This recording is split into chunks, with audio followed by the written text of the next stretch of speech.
today. I'm going down the A555 straight into a headwind, which is actually great news because this first 10 miles will be the only time probably in the whole ride that I'm facing the headwind.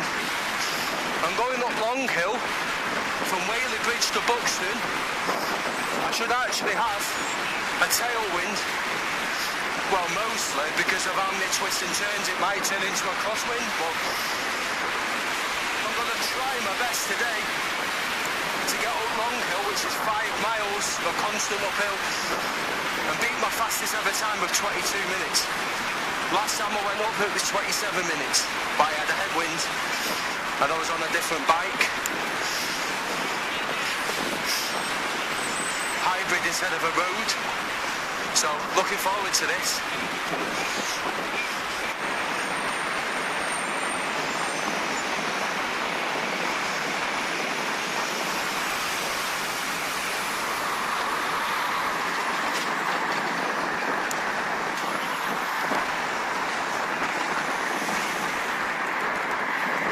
Going down into Disley, I'm 12 miles in, 25% of the internal battery.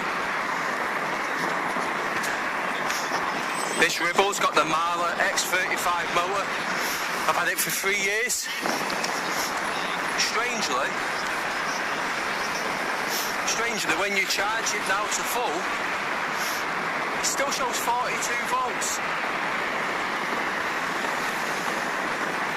Which is what it stated as new.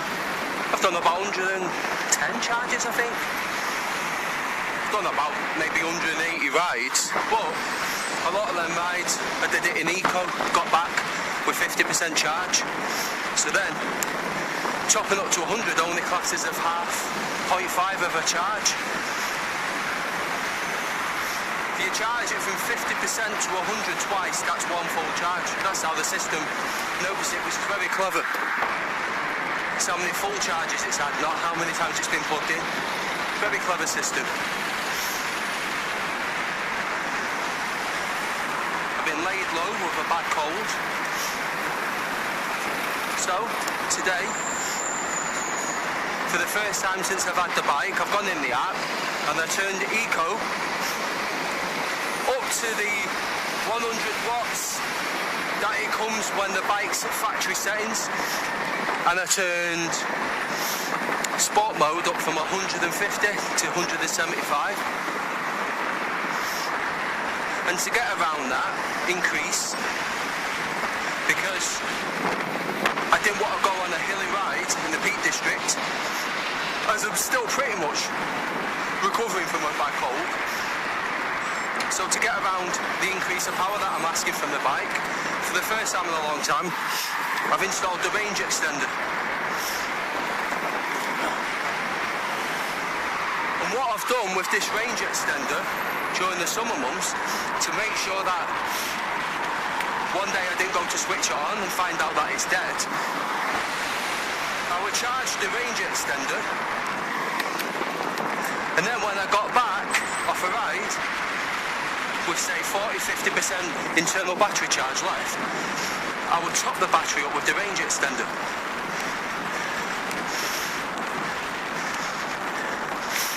And then the same the next time. And then I stick the range extender on charge, because I've been using the range extender as a battery charger. I charge the range extender in my bedroom and then use that under my stairs to charge the main bike. That way the range extender has been getting used, charging and discharging, even though it's not been on the bike. So I've got the range extender switched off at the moment. When I get to the top of Long Hill, which is about 5 miles of constant climbing, I'll switch it on, because then I've got about 1.5 miles to drop into Buxton. Then I'm going for something to eat and a coffee. Then I'll go up the Cat and Fiddle Road, and then when you get to the top, you've got roughly around 6 miles to go down into Macclesfield.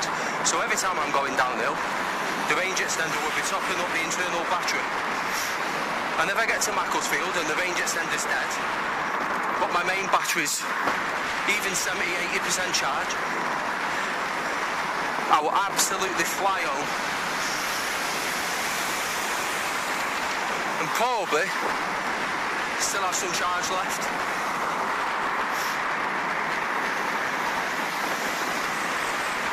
"56 miles is the route," which sounds like a lot, and it is a lot,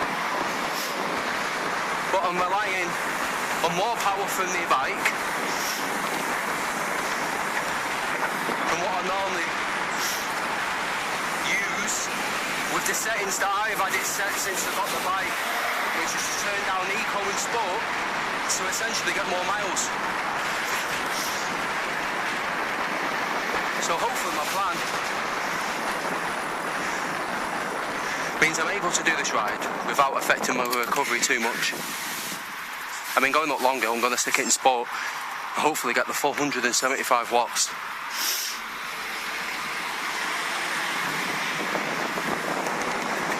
That's the beauty of these electric bikes. Right, I'll see you in Whaley Bridge. Just got into Whaley Bridge. Lovely little village, town, whatever. It's very oldie worldy looking.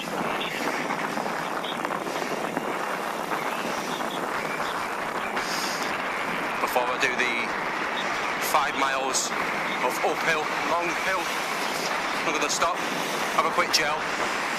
Like I said, I'm still recovering from a cold, but I'm determined to beat my best ever record with the extra assistance I'm asking from the bike today.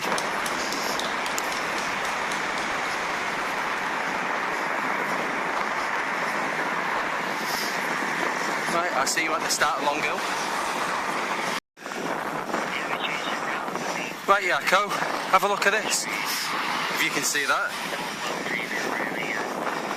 My bike fluctuates, it even goes over 300 watts of power, e-bike power.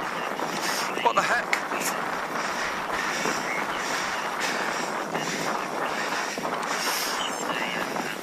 I haven't got a clue what that is.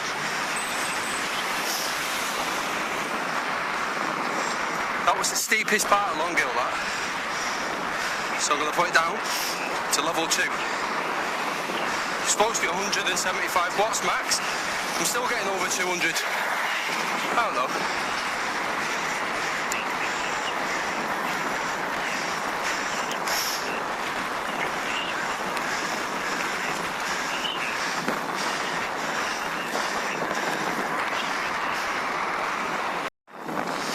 Right, here's Long Hill.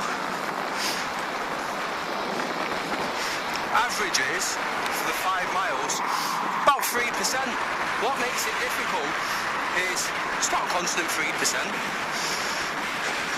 And it's such a winding and exposed road. Like I've just turned around that corner, now I've got headwind. Then when I turn around the next corner, I could have a tailwind. It's not a straight road, it's very exposed. We're up in the Peak District and we're going to climb to about 15,000 feet.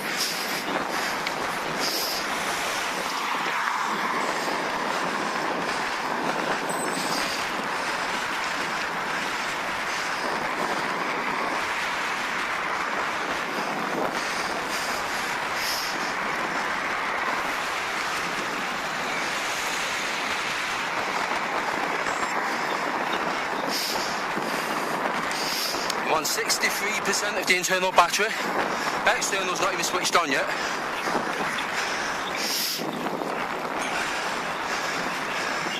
I'm in sport. And I'm going to keep it in sport. But if I need to, I'll put it in turbo. I don't care today. All my other rides are always based around getting the most out of the battery. Today, I've got a range extender on a 56-mile ride, which is a short ride really. I could do this ride without the range extender.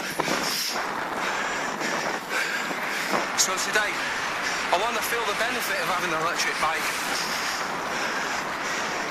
not tweaking it so they've got just enough power that I normally have to do.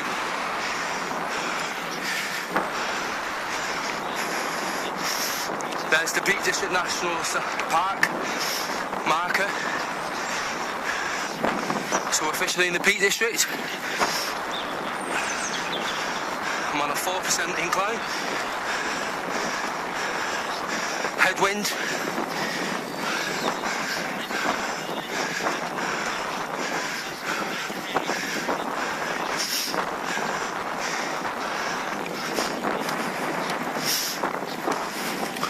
I'm averaging about 40 miles an hour.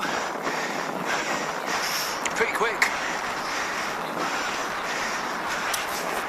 If I was in turbo, I'd probably try and keep it at the limit. 15, 15.2, something like that.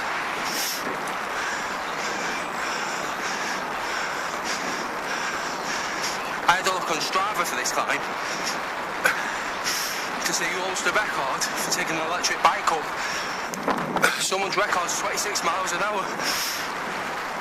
That's not a legal bike, is it?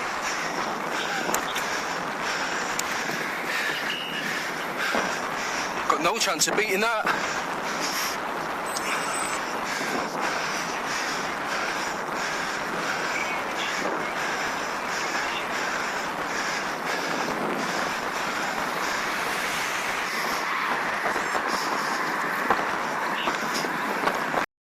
Still on long hill, about a quarter of the way through.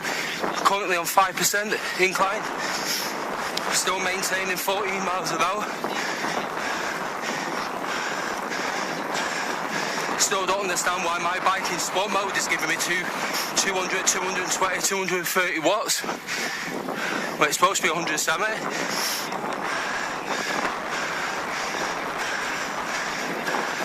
Put it in turbo and it was spiking at 270, 280, 300, 305. I was like, what the heck's going on here?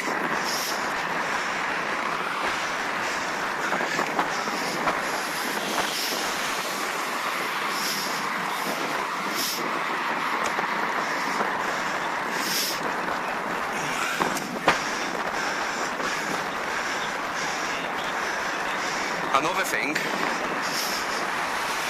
couple of years ago, flashed up in the app that I needed to take it to a dealer for a firmware update. Ribble didn't want anything to do with it. Contacted Leisure Lakes, who sell our Bay Agains. They were reluctant at first and said because that firmware is tailored for the Orbea Again bikes. Orbea choose the motor map, the power curves. I said go ahead and do it.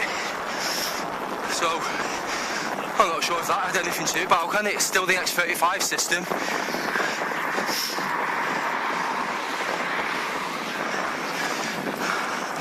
%, 8% incline. Speed's dropped to 12. Let's put a bit of power back through. Come on, Leon. 12 miles an hour. Very breezy. I've got this. Come on, lad.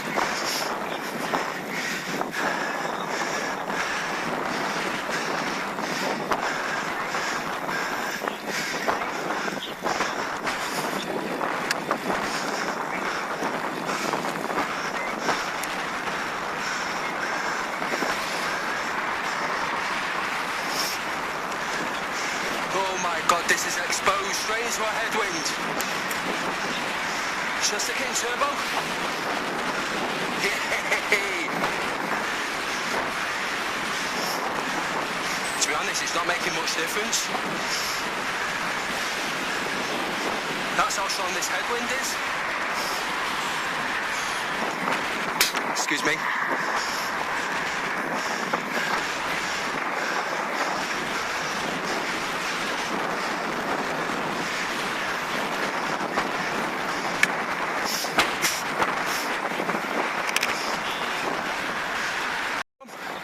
Like I said, it's not the steepest. It's constant 5 miles of uphill, anywhere between 2 and 8%. It's the exposed Peak District winds that makes this route tiring, plus 5 miles of uphill. It's just a very gradual draining of your legs. At the moment,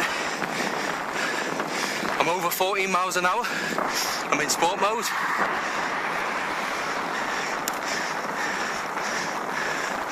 My freaky bike is probably giving me a 220 instead of 175. Let's have a look.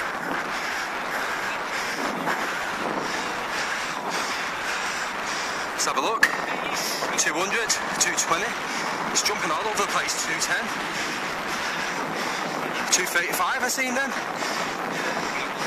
All depends on how I pedal, I've noticed. Here we go. I've gone into a harder gear.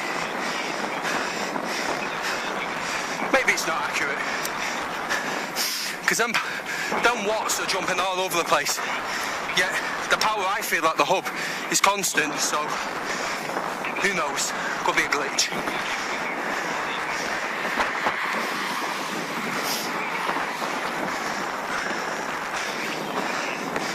My record up here is 22 minutes. I won't find out until I'm at home whether I've beaten that.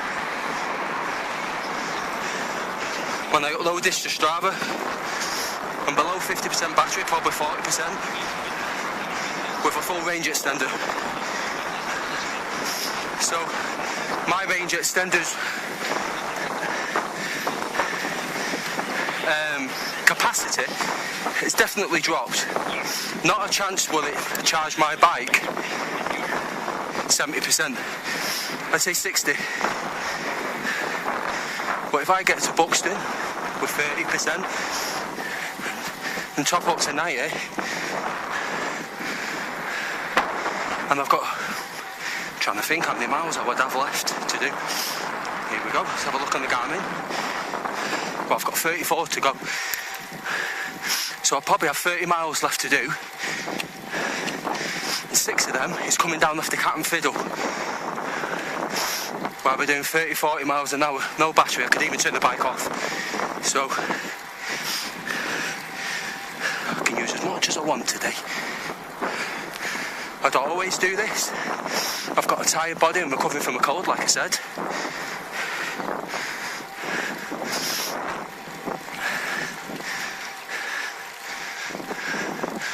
I've had quite a few difficult rides. I've peaked fitness-wise for the year. I've been breaking records, personal records. Getting up a couple of hills previously, I had to stop or put a foot down or whatever, or push my bike. The only thing is when you reach the peak and you've got thousands of miles in your legs in a year and you work, eventually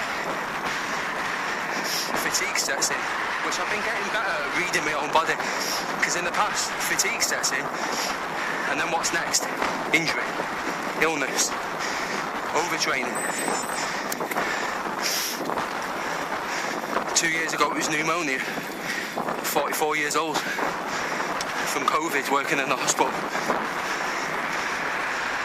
Last year it was getting hit by a car.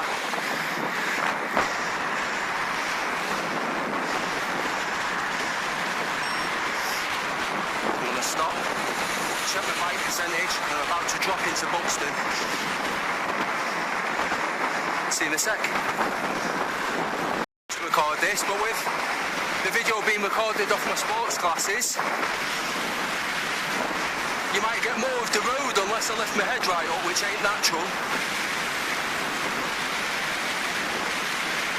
My word, such a headwind. 15 miles an hour according to my bike computer headwind.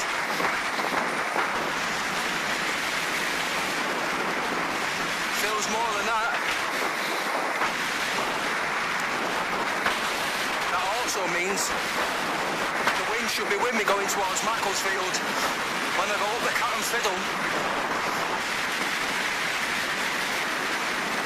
I'd rather have the headwinds at the beginning of the ride while I'm fresher. I say fresh, I've not had my morning coffee yet.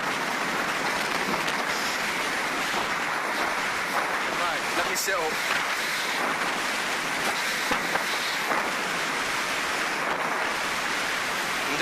25 miles an hour.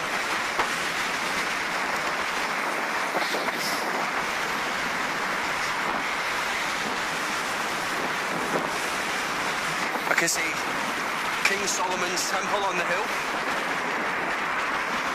which is above Hull's Cavern, the cave, the show cave.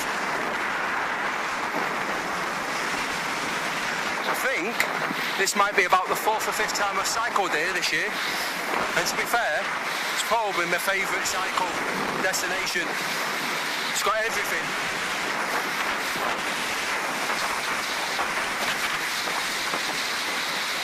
Hey up. Do a break and then it changes. I'm going to slow down now. Right down now. Hopefully it changes before I get there. Luck's not in. Oh well. At least it's not on the hill going up. I'll soon build up speed. I've got a hill coming up now. So normally I fly down this, try and keep the momentum up this next hill. And then it's a steep descent right down into Buxton Centre. Come on, lights. Here we go. Here we go. Can I get a bit of speed going into this hill? Probably not. A little. Certainly not 25, 28 miles an hour that sometimes I hit it. Well, I'm going 24.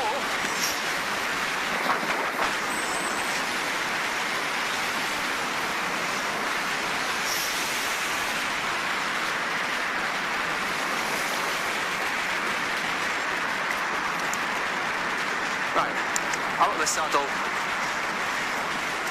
put the power down. It's a pity I'm not in the Specialised where I can see the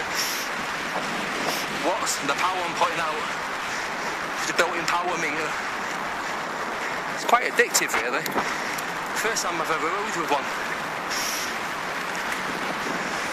Right, down into Buxton. I've got no cars behind me at the moment. Take the road. There's the sign for Buxton in the Peak District. Oh my goodness, that crosswind is blowing me out in the middle of the road. I've got my weight down on the front wheel. And in the drops you get more control. You should never stiffen up your muscles, you should be loose. In fact, I'm not even on the seat, I'm hovering an inch above. My arms are bent. So like your whole body's a spring.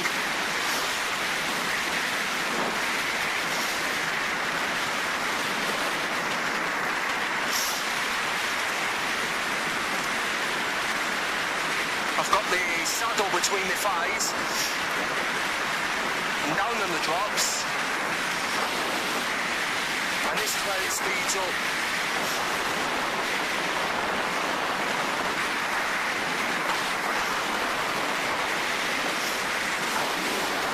I'm doing over 30 miles an hour. 35. I'm slowing down, I'm slowing down. I'm not after records. I want to get on with one piece. It's a bit breezy. Where's this fucker going?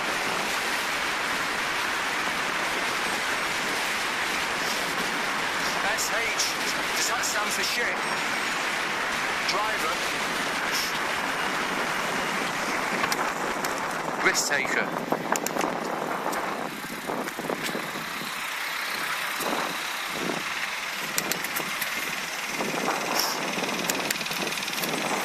There's the old station. Buxton used to have twin stations. So that's the frontage of one of them. They used to have another one right next to it. And there's only one now.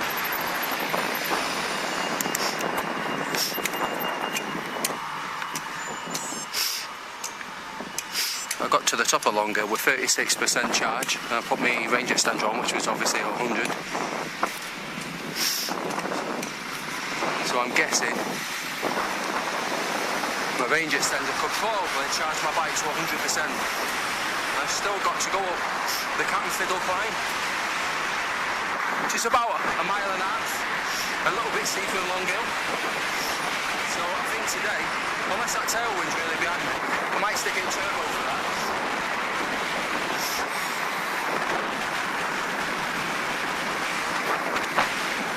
Anyone that owns these sort of bikes now know that's how your mind's constantly working.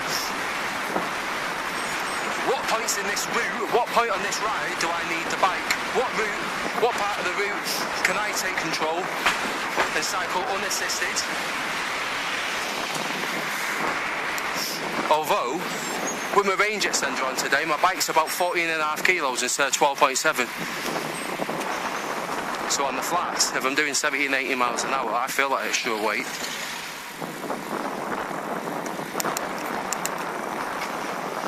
Right, here we are. This is Buxton.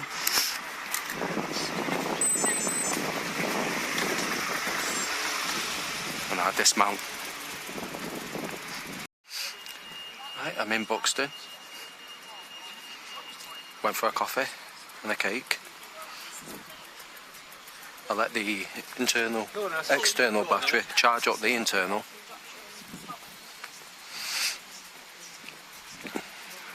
People are going to think I'm weird talking to myself.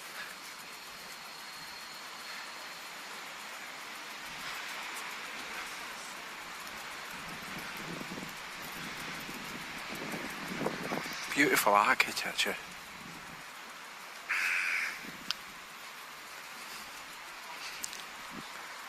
So Buxton's famous because, just like in Bath, it's got thermal pools, heated from underground, built in the Roman times. And this is the old pump house, which is now a visitor centre and cafe.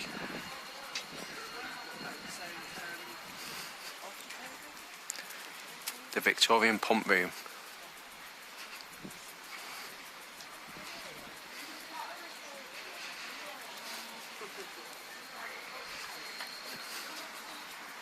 St Anne's Well is just around the corner.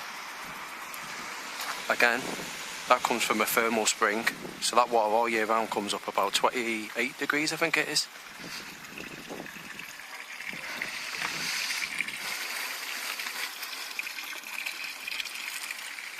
Going towards the Buxton Opera House. So all I did today is choose to follow a route that I did about a month ago. But I can't actually remember the route, because I've been here that many times. I don't know if I went through the gardens, round the gardens. This is the Opera House. I came here for my birthday, stayed at a hotel up there, went to see a show at the Opera House, went for a meal in there, all on my own. I did a big hilly route to Castleton, down Winnett's Pass to Hope, up a couple of big massive hills. I think it was about 48 miles, and then eventually I got to a hotel, shattered, stayed overnight, went to see a show, went for a meal, woke up in the morning, and then went on another Peak District ride to the south of the Peak District, and then eventually turned back round towards Macclesfield and home. About 100 miles between the two rides. One in the afternoon, slept over, got up in the morning and finished off the ride. Nice way to end your birthday. Let's go. Let's go. I've got the bike in eco. There's nowhere I really need any more than that. To me, eco on flats feels like you could cycle all day long.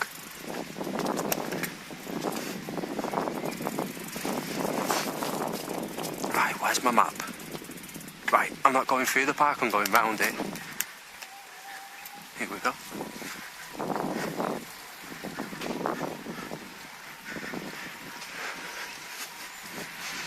can't wait for my next bike to have a bigger gear, climbing gear, than the 32 tooth I've got on this.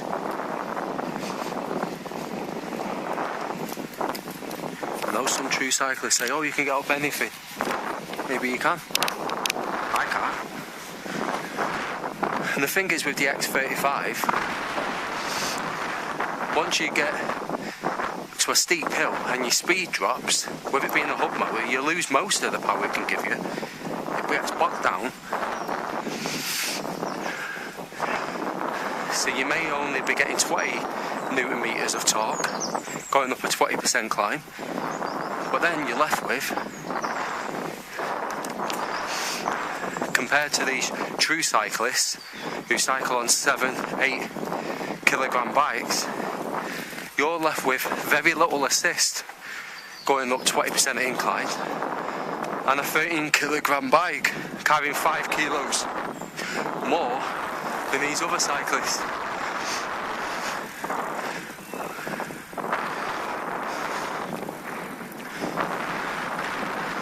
So that's why I'm hoping my next bike has more oomph up the steeper climbs.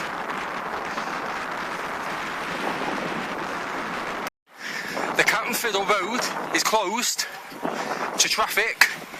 I just spoke to the workmen and they said, yeah, as a cyclist you can go, just got to keep an eye out for workers on the road.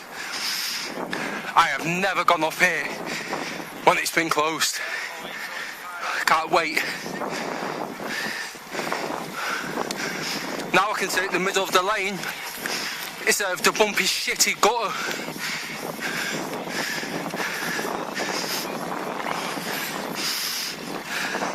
It's steeper and long hill.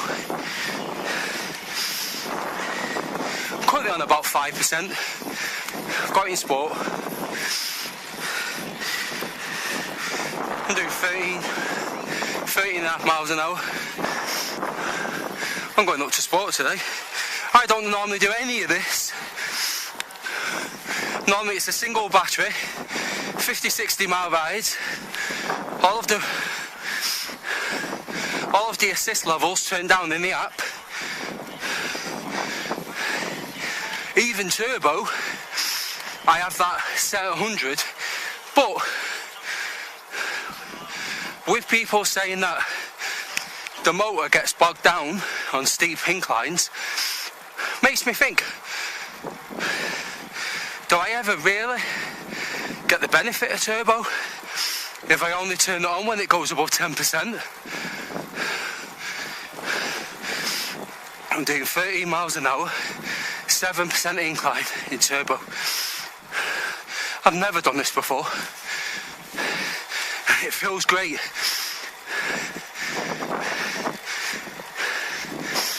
Because the cold I've been suffering from was that bad. I'm still struggling to breathe now. But I wanted to get out. I'm going away next week, so that's a week off the bike. I've got a busy week, so it's probably the only ride this week. Hence the idea of carrying 2 batteries and using the e-bike like I never usually do. Hence going up this in turbo and up long hill with sport, turn from 150 to 175 watts. Again, the only time I've ever done that, set at 100%, was the very first ride when I bought the bike. After that I turned them all down.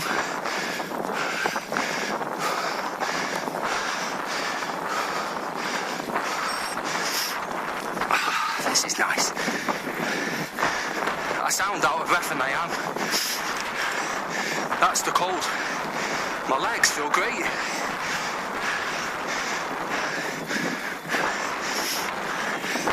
Well, it's not called a respiratory illness for nothing. Cyclists just went past me saying, wow, we've got the road to ourselves.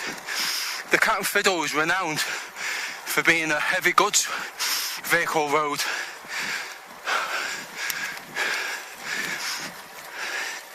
So normally you're tucked in, looking in at your bike computer, listening for your Garmin radar, which is constantly beeping usually.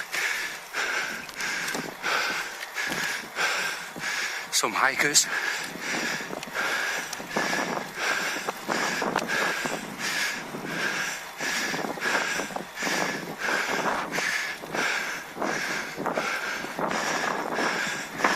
It's a pity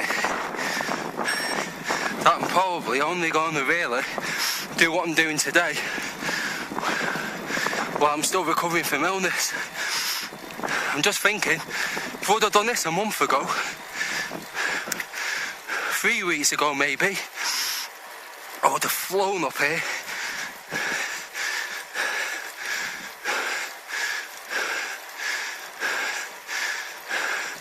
Right, I'm going to turn this off.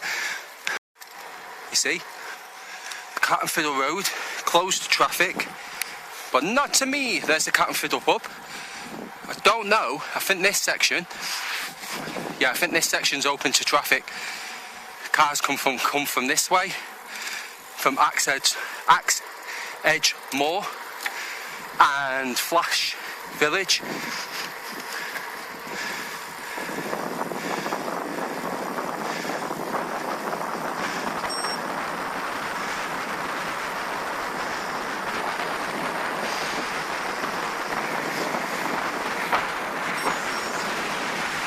No one comes out of that van when I go past it, so I'm taking it super duper wide. Have I got enough room to get through? Ah, shit! They've put these cones way too close. Way too close. They need to be that bloody close.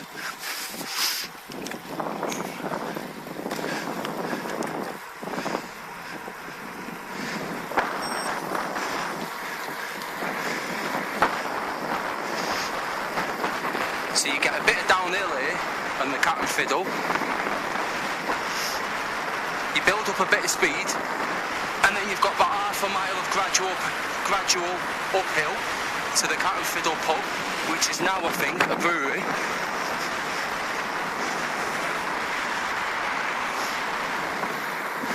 I'm cruising along 26, 27 miles an hour with the wind, with a tailwind. No wonder I'm cruising. This never happens. So not only have I got the Cat and Fiddle, well, that section closed to vehicles, I've got a tailwind for once. But the only thing is, once you hit the Cat and Fiddle pub, it's not a tailwind all the way. It's a bit like State Pass. It changes direction every 2 seconds. Switchbacks, sharp corners, so you'll end up with a tailwind, crosswind, maybe even a headwind at some point. I've got it in sport. I went up the Cat and Fiddle in turbo. I was on 56%, getting charged by the internal battery, and then I got to the top, it was down to 43. Internal battery's about 55% charge left in it. Might add another 35% to the internal, stuff like that. Marla says it adds 70% charge back to the main battery. Doesn't quite do that. I work out 60 to 65%, temperature dependent.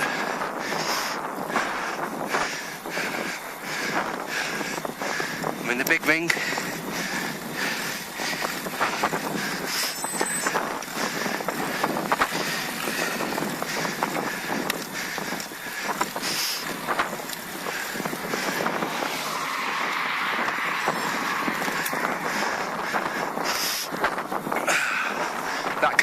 There, it's going down to the Goit Valley. That was all on fire in the spring.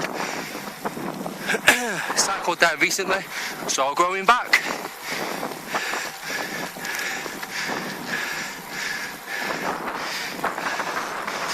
I'm going uphill at 15 miles an hour, eh? If I put my foot down a little bit, I could go past the cut-off for the motor. 15.8, 15.9, uphill.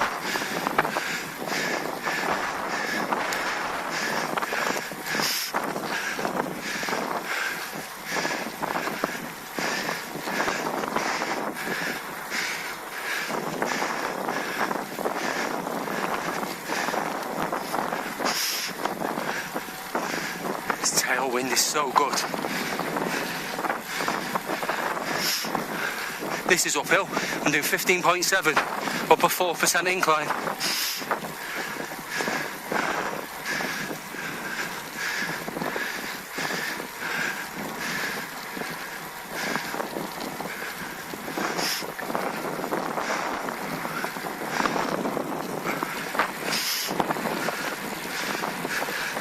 Well, I'm definitely not getting any help from the bike because the internal battery's charging.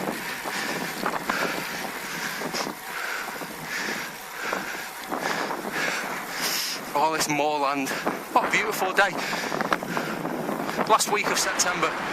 What an amazing spring and summer we had this year.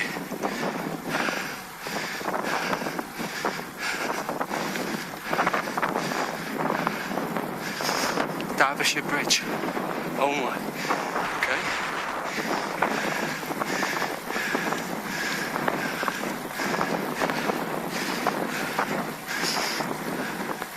Going up to the famous Cat and Fiddle pub now. Not as high as the Tan Hill pub in Yorkshire. Or Lancashire, wherever it is. I'll have to put on my to-do list.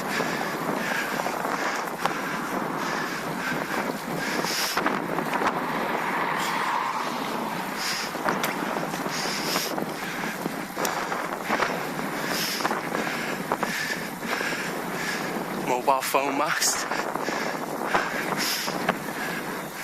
That's good because I was in Pim's chair once and some sheets wool got wrapped around my rear derailleur. I was panicking thinking I'd never get out, checked my phone to my partner, no signal. Here we go, look at that view. Right out into the Cheshire Plain. You might not be able to pick it up, I can see it clearly. Jodrell Bank. Over here, Manchester Airport, over there, Manchester City Centre. How much of this ride you're going to see, because I love to go in the drops down fast descents. It's not a GoPro, it's the Bleequp Ranger AI video glasses. So they record where I'm looking. So if I'm in the drops, you're going to get more of the road.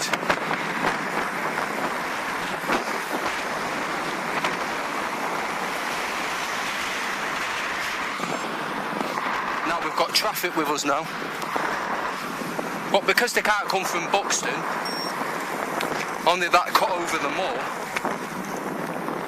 I'm hoping it's only half the amount of traffic as usual. Plus I'm going to be quite quick anyway. I'm not in the drops yet, I'm on the hooks, but I'm going in, because that crosswind is horrendous. 15 miles an hour wind from the right, cutting over that hill. So I'm counter steering all the time, mate.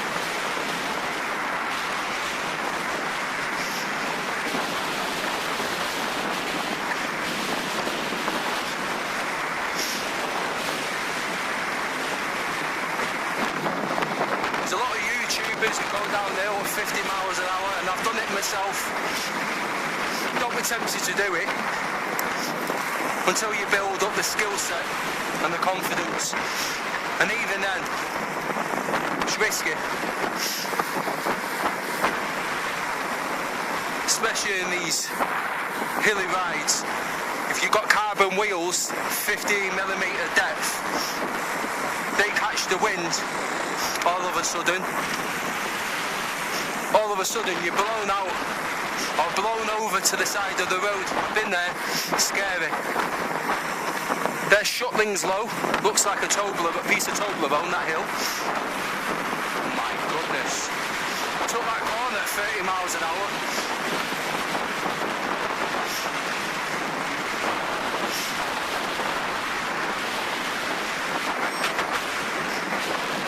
It's cold up here today. About 15-16 degrees, and then you drop into Market for 17-18 degrees.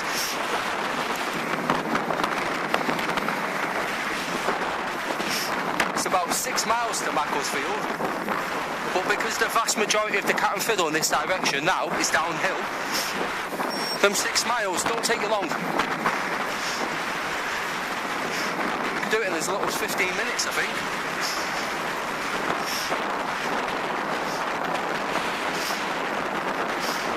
Garmin asking me if there was still a hazard in the road. I didn't. It's a great feature, reporting hazards, and it pinpoints it on the map, so the next person with the Garmin comes down and gets a warning 200 yards out, hazard ahead. Brilliant feature. Excuse me.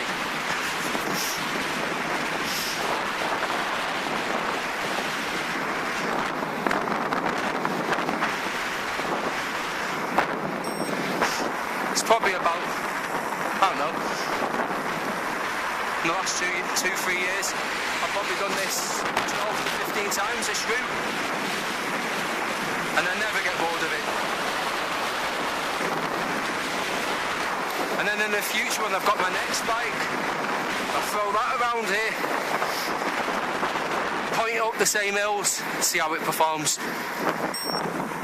I think at the moment, I am slightly leaning towards the newer version of this Ribble bike with the X20. The reason being, the X20 motor's just had an update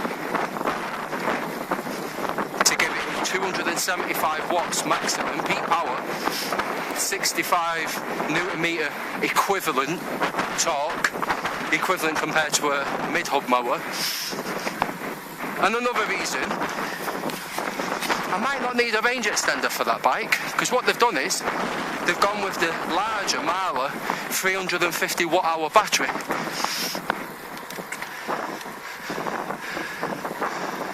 And considering my average summer rides are 50-60 miles in the hills, that could be enough. And the only thing is, what slightly puts me off, but not much, is that if you go with the base model with mechanical 105, my bike weighs 12.7 kilos with its 250 watt-hour battery. The newer version, 13.25. So that is just over 500 grams, the weight of a bike bottle full of water, heavier. Slightly puts me off. Slightly. So, how do I get rid of that extra weight? Well, look how much that's cut that corner. Blooming heck. It was on my side of the road then. So my thinking is, I can't afford, or do, well, I say I can't afford, I don't want to spend £5,500 on the Ultegra version with carbon wheels. Base model is on sale at the moment, £3,500. 12-speed 105. That's the bike I've been looking at. Like I said, it's a bit heavier in this bike. For £3,500, with the bigger battery, with the new improved Marla X20 motor, and another thing as well, it's based off Marla's new SLR bike, which is more like a racing endurance bike. It's got aero. It's been aero tested. So I'm assuming that bike in its SLR model compared to what this bike is based on, the Ribble Endurance, is a quicker bike. So at faster speeds, like me doing now, 26 miles an hour, and with the range extender, I'm carrying 14.5 kilos.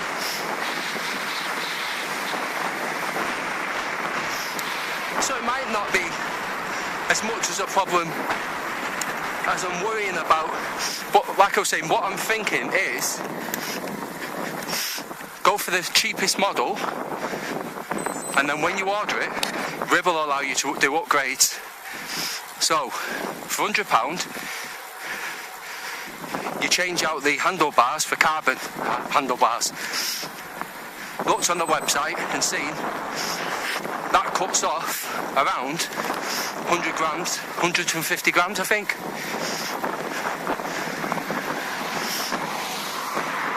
£80 more. Go with a lightweight saddle, which I think that was 85 grams less for £80 with manganese rails. So I thought, right, for £180 I cut off maybe 200 grams of weight and take it down to around 13 kilos, which is only 200 grams, 300 grams more than this. But it's a more aero bike with a more powerful motor, so that might be more than enough. I got hit by a car last year, and if I was to get paid out, say around Christmas, January time, when Ribble's likely to have that bike on sale, and they always, the retail price of the 105 base model, mechanical 105, is £4,000. It's on sale at the moment, and every time they knock it down, it goes from £4,000 to £3,500. What I was thinking, if I was to get compensation, how about if I make that bike even lighter than mine by upgrading to carbon wheels for £800? £100 for carbon handlebars and £80 for the manganese saddle. That would make that bike lighter than this and would probably cost me just shy of £4,500. Which is the most I've ever spent, even on a car. But I'm getting closer to 50. I'm really loving my cycling.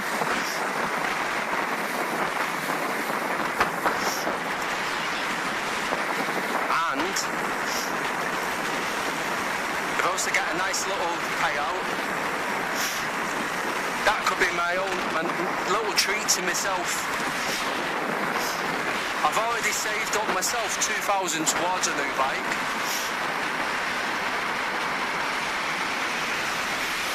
So if I was to get £12,000 compensation, I use 2.5 towards, on top of the 2,000 I've already saved, and I get myself what for me is a dream bike. If I was to pay around £500 more, I'd be able to change it to 105 Di2.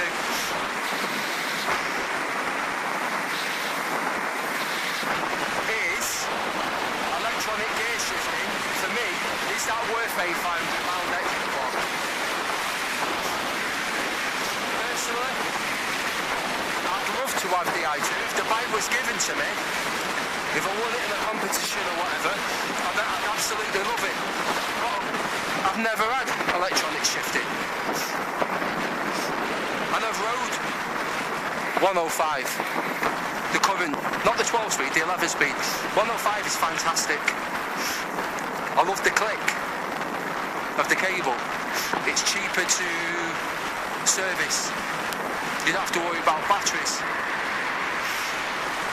So I think I'd rather spend money on upgrading the bike than spending money on electronic shifting.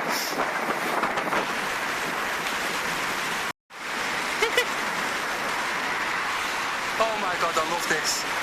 I love it. 30 odd miles an hour.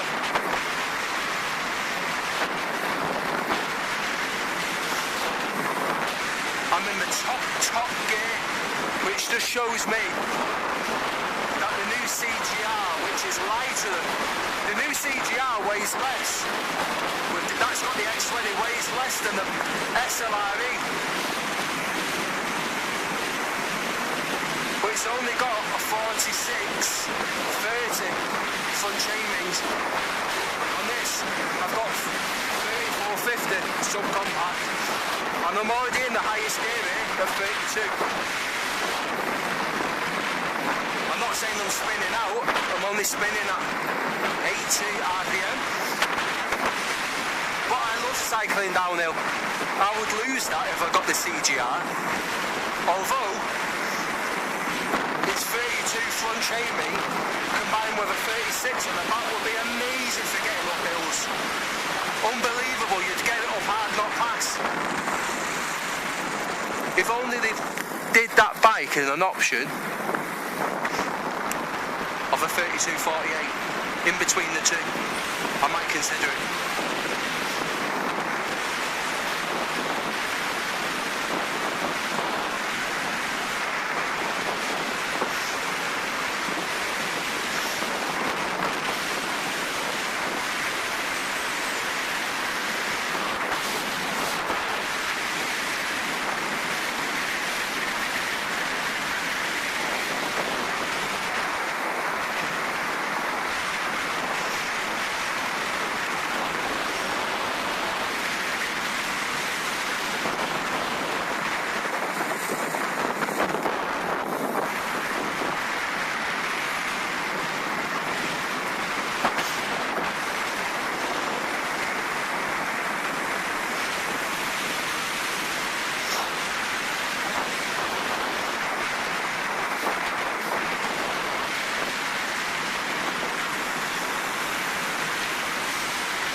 It's annoying when cars slow you down. Isn't it? It's annoying. Oh, well, they've shot you from Buxton. That's where I've come from. I mean, once you get to Axe Edge Moor, is it? Cars can come over then, they can cut over. I've only had like 3 cars.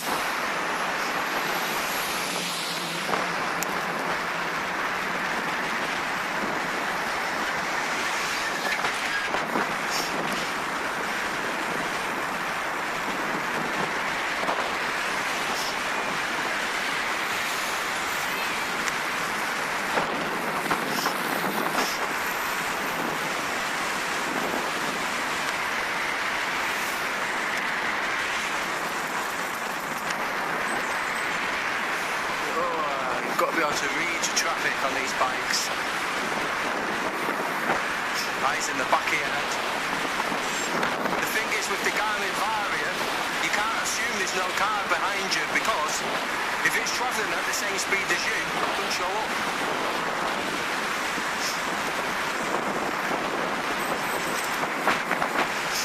So if you've got one of these, double check.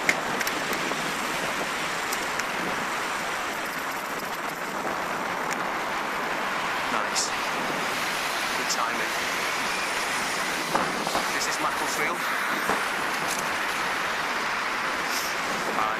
How many miles am I in? 30, almost 37 miles in.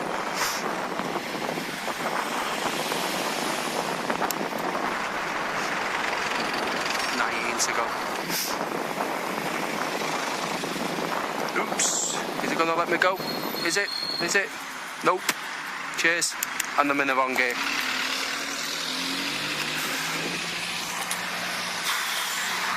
That's why I don't like one clipless pedals on a bike like this up in the hills. Should have let me go.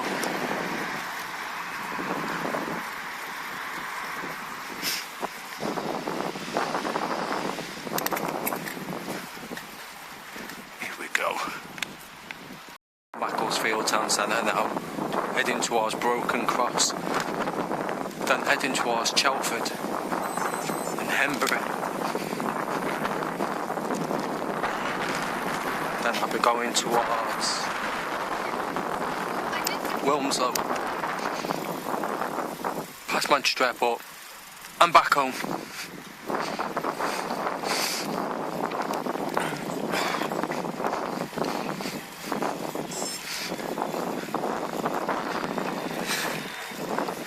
Range extenders down to less than 25%, but bike is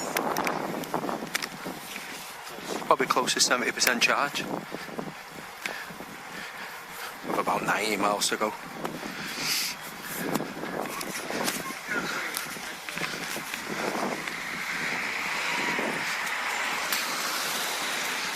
I feel the extra weight of the range extender on these fast flats.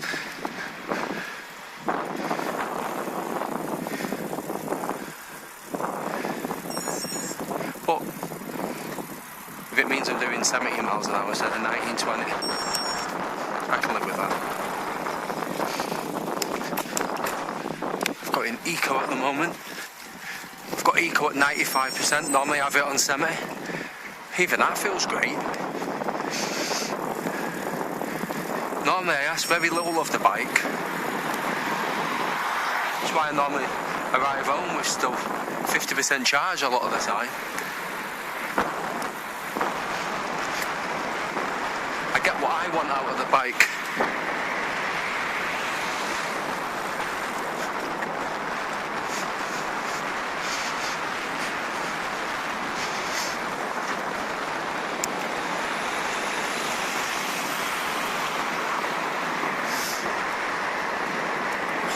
And that's the way it should be.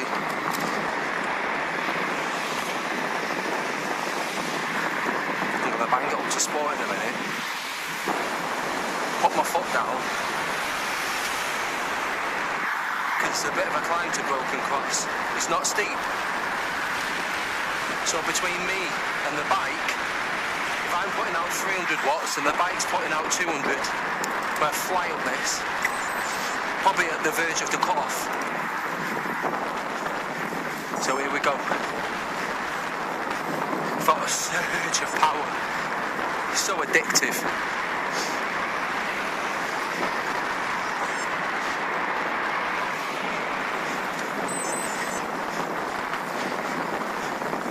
It's a 3% incline. I'm doing 17 miles an hour, so I'm not even using the motor. So I'm going to ease back and let it kick in.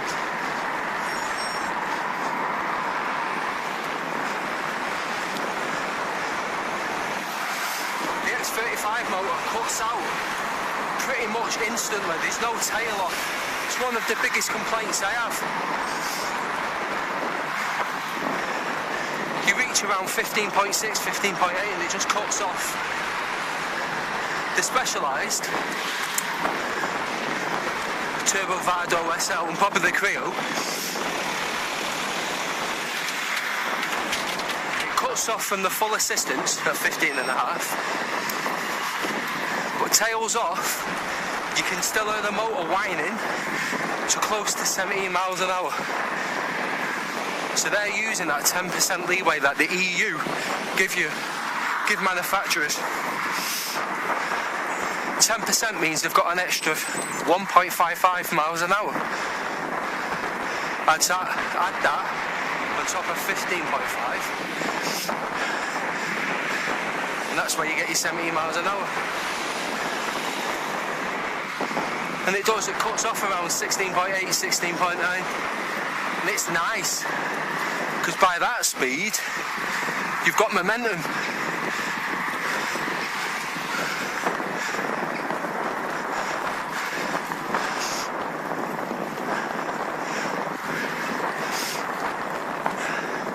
I've got the motor kicking in, kicking out, because we're riding on the coast, 15.5 constant.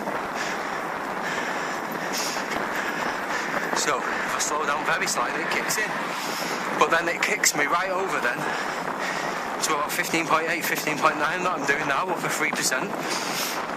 If I ease off slightly, the motor kicks in, and then push back around 15.8, 15.9.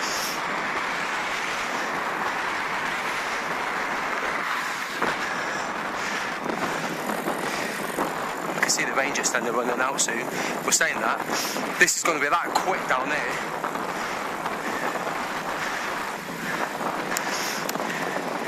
It'll have the opportunity to fully charge the battery. Don't know where I was going then. I'm not turning right. It's bearing right. Garmin can confuse you slightly. He told me turn right.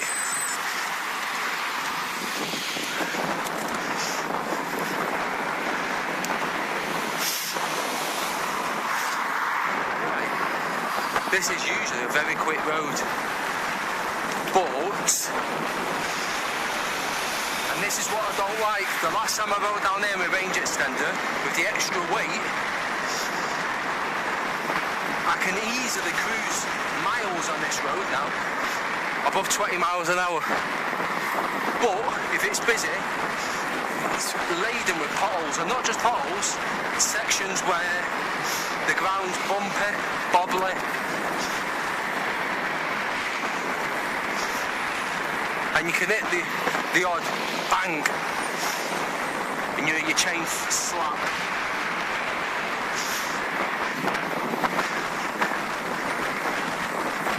Just like what I just went over then.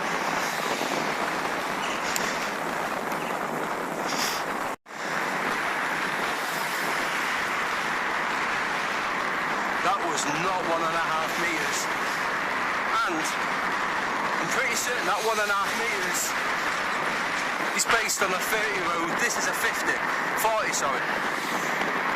So I'm pretty certain that 1.5 should go to 2 meters, and that 50, 60 mile an hour should be more.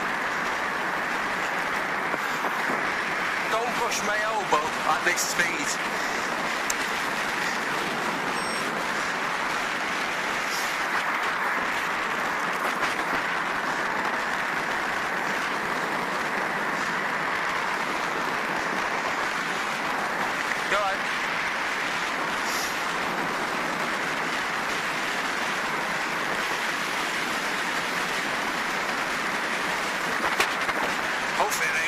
With me coming along then at 25 miles an hour.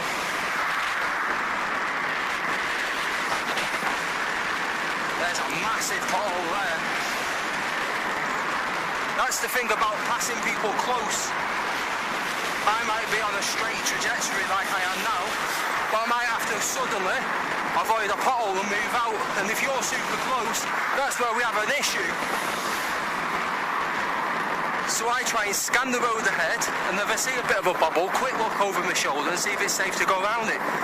Occasionally, I've been forced to go through it.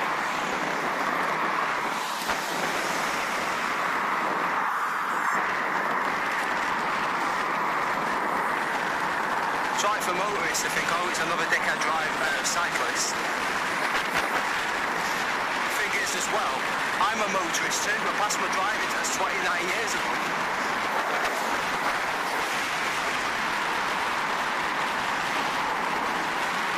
This is quick. I'm on a flat and doing 28 miles an hour. It's always been a quick road.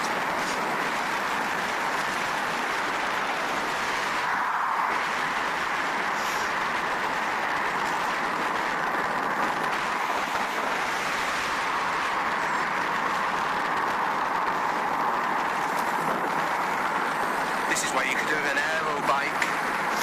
I've just realised why I'm going so quick on a flat. Look down at the Garmin, the wind is directly behind me.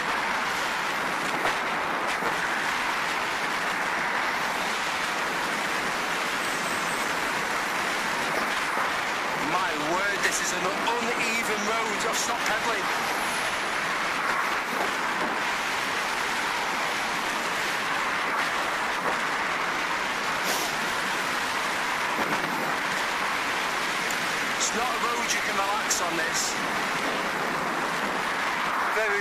very quick.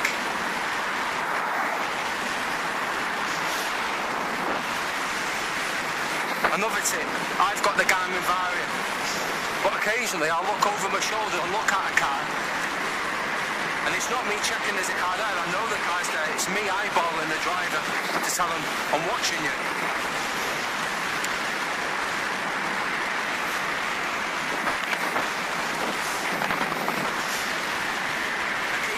To buy one of them past Pixies, and so you can stick it on either your bag or your back of your jersey to show that you're a cyclist that's recording, which I am.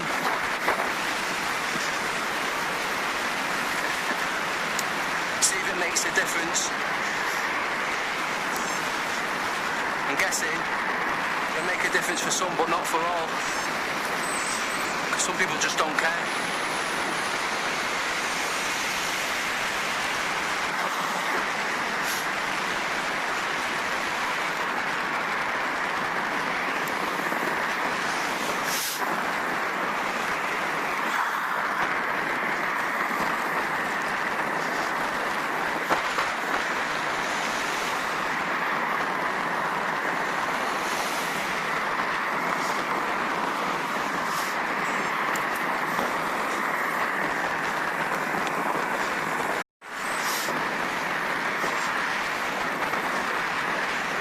Still cycling down the A537. I think it's the Chelford Road.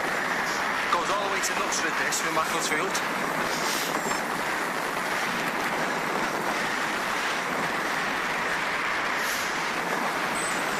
Still doing around 20 miles an hour. It's minus 1%. So just very slightly downhill. And the lights have gone on red. Along. Biggest mistake I made on this Shimano group set was allow the bike shop. They said, oh, you can save a few quid by putting a SRAM chain on. It's compatible. Yeah, it's compatible. Seems thinner in thickness somehow. And on the big chain ring, it's just slightly noisy. Tried adjusting it, took it to a bike shop, and they just said very, very slight incompatibility.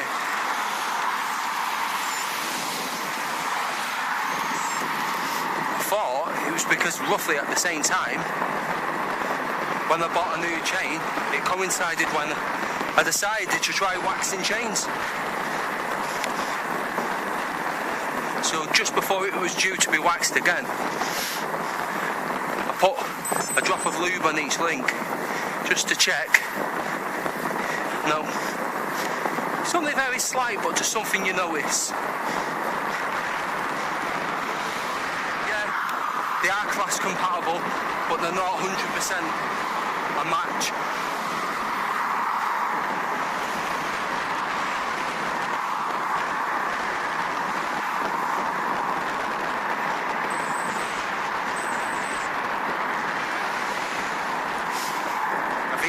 The chain on the Specialized Turbo Vado SL. That's got a Shimano 10-speed chain, but it's a new type of chain. It's specifically for e-bikes. It's supposed to be machined more to take on the load, the torque, which considering it's a hub mower, mid-hub mower,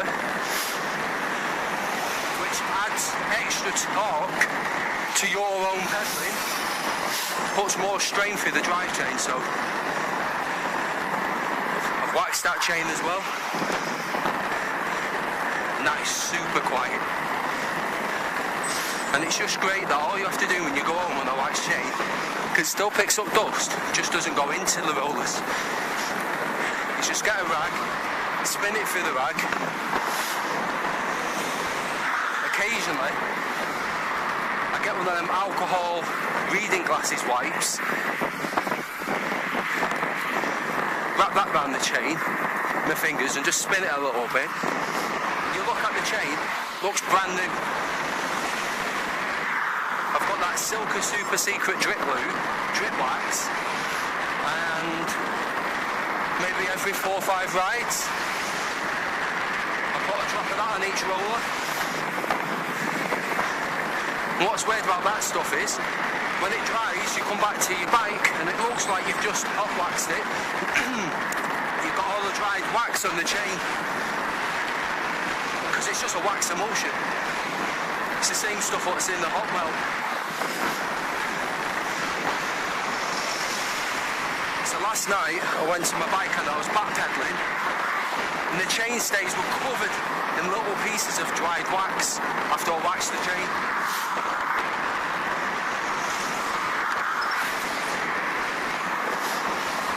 Ran it through a clean microfiber cloth.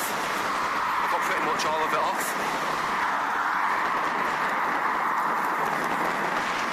It's been so smooth today. I get home, it'll be so clean.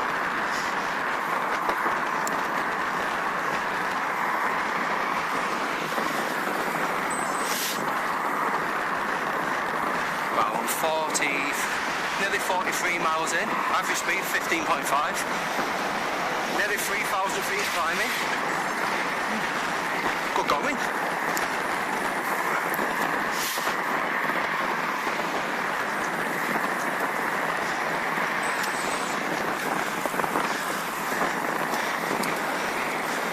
It's about 5 or 6 mile stretch this. Well, unless the traffic lights stop you, if you're on an electric bike, you won't need any assistance because you'll be going too quick. It's -1 roughly all the way. But if you're reasonably quick on -1, you get up to 19-20 miles an hour, no problem. And it's not that much hard work to maintain it if you're fit.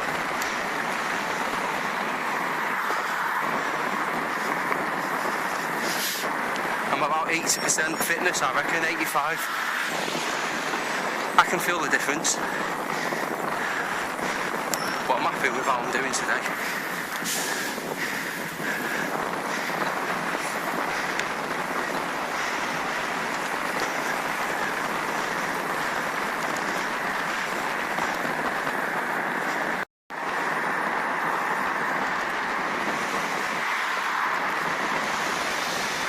All these vehicles blowing up dust, that's what sticks to your chain.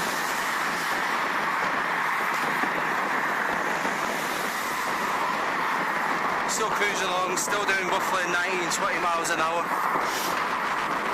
0% gradient, so flat. So I'm on a 14.5 kilogram bike. On a flat, cruising at 20 miles an hour.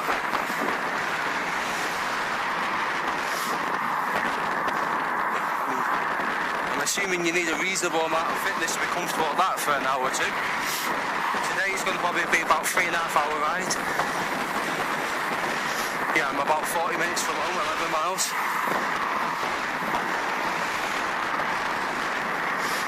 That's taken into equation stopping at traffic lights around the airport and stuff, so I know it'll take about 40 minutes for me.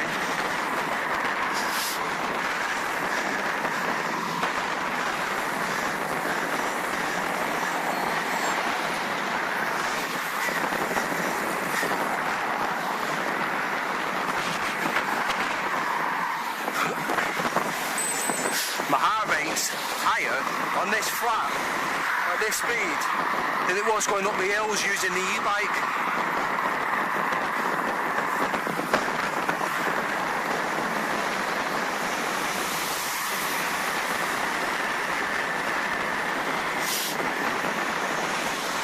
I have just averaged around 19-20 miles an hour for about 5 or 6 miles.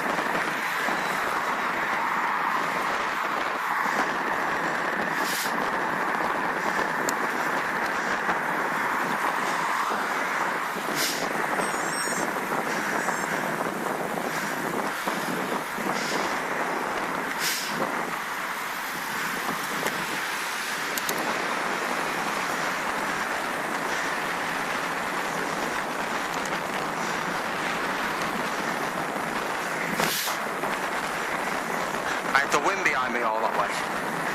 The only thing is, for someone who's recovering from being ill, I just did the last 5 or 6 miles at 20 miles an hour, which means no e-assistance and chugging on a heavy bike along. So I looked down and my heart rate was 175. But 15.5 miles an hour on these flat country lanes is slow. So to sit back to get the assistance is unnatural. It's another reason why, really, there's absolutely no reason why, and it wouldn't add any danger to anyone, because normal cyclists on very light bikes can do it with their eyes closed. There's no reason why we can't get assistance up to 17, 18 miles an hour. Maybe even introduce a government course, 50 quid, competence course. I'd happily do that. It'd be a small trade-off to be able to cruise along and get assistance at 17, 18 miles an hour, even if it's just in eco, because they are heavier bikes. Can't see it.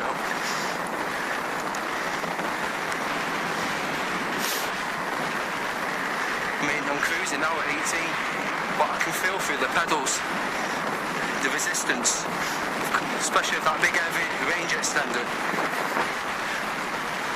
Anyway, I'm digressing.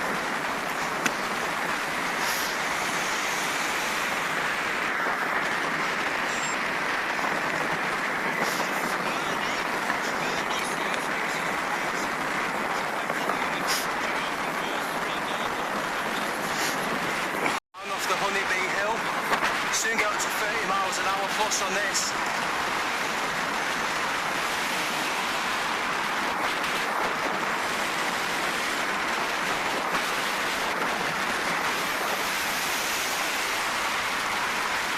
Absolute fucking moron.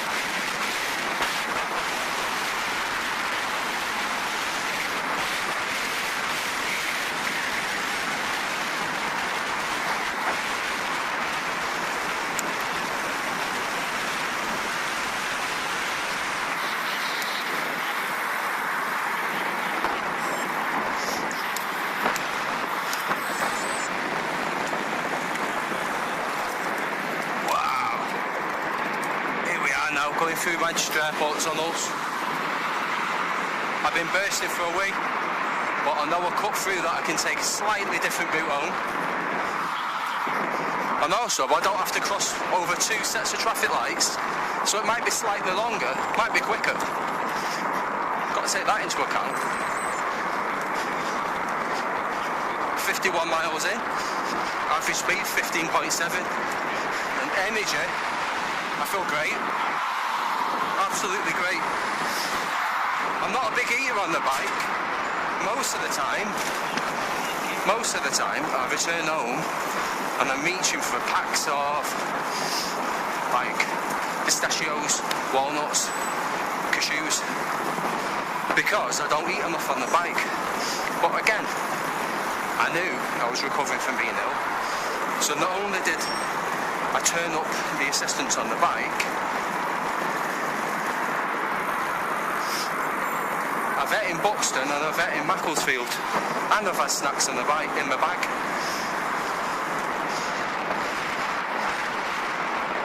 So I've ate a lot more than what I normally would. Normally by this point now, I know it sounds dangerous, but normally I'm starting to feel a bit lightheaded and a bit not with it mentally, because my blood sugar levels are going too low.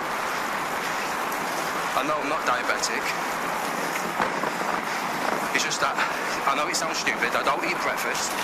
I go out on the bike and do 50 miles and try and survive off a couple of protein bars.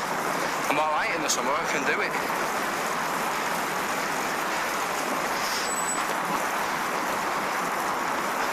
So my partner made some homemade chocolate flapjacks, made dairy free, made with coconut fat oil, and I had 2 big blocks of that, and I've eaten them. I've got a protein bar on my back, but I had half a chocolate muffin in Buxton, and then in Macclesfield, I had a chicken and rice dish, a yoghurt, and a smoothie. It's a lot more calories than what I'm used to putting in. But I'm recovering. And I'm also on a 56-mile ride, so even with an electrical assist bike, it's still an effort. And if my average speed is 15.7, it shows I've actually spent quite a lot of this ride faster than the legal cut-off for this motor, so I've got a heart rate monitor on, so I better tell me when I go home I'll probably burn off 2,500 calories and probably put about 800 in. And usually I probably only put 200 in.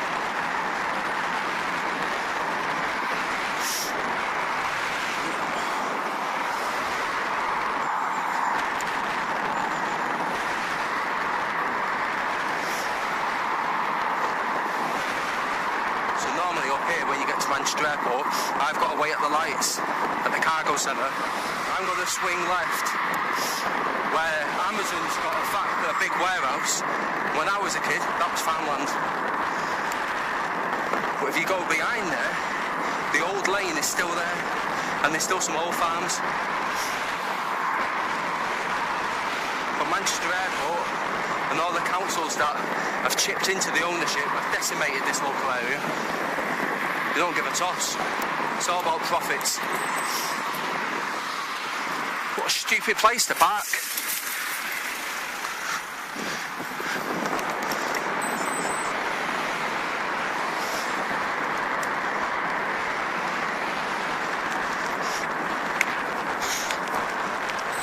Almost home.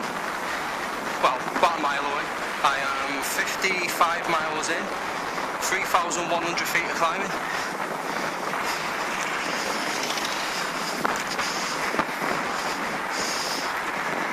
Tired, but not exhausted. All thanks to this beautiful bike and to the underused range extender. Over these winter months, I might start taking it out more. And not only that, don't forget, these lithium-ion batteries don't perform as well in the winter, so go out, set off, up some hills, stop at a cafe, look down, see my bike's only 30% charged, switch the range extender on and let it charge up the main battery. Because it doesn't power the motor. It does in the Specialized. You can set it to discharge at the same time as the main battery or to discharge first. I have them both discharging together.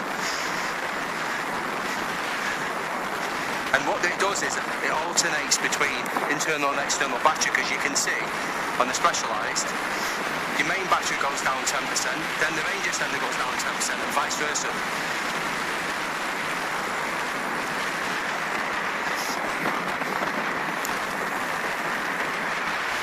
Don't think there is a system what actually classes it as one battery. It's not, it's two batteries.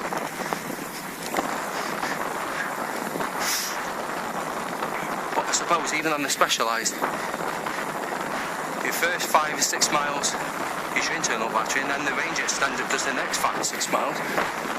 Takes your strain off, in theory.